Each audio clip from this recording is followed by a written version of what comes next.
one of the things that I've done recently here at Queen Mary through our Settle in Clinical and Communication Skills is produce a DVD around feedback opportunities. Given what I've just said about how important it is to be able to provide feedback to people if they're going to learn, it's often quite difficult for people to think about how to give best feedback. It's a really difficult thing, I think, to do effectively.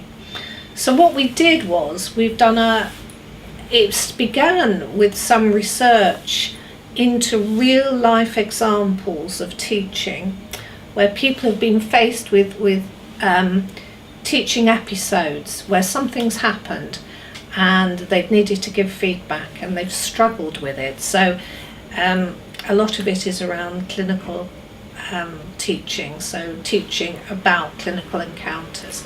And the kind of stories we heard were things like the embarrassed student, or the student who wasn't going to take it seriously because it's a role play, or the student whose interview style was quite sort of gung-ho and just get through it type of thing. So what we did was we captured these stories from different teachers and we filmed them. We wrote scripts and we filmed them. And what we've done is we've posed little vignettes of things that are happening, and then we say at the end of each of them, what would you do now if you were the tutor? And in some of the examples, we give different alternative responses.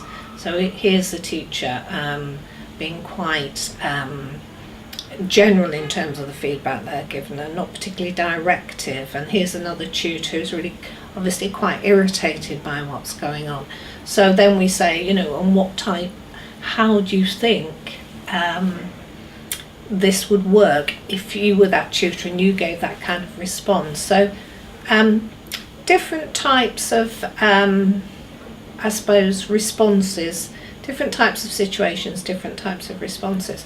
But the kind of key is that we want people to think about how they can make their feedback most effective. So those vignettes are on our website and anybody can use them in Queen Mary, and we would welcome that. We've done an online package to go with them.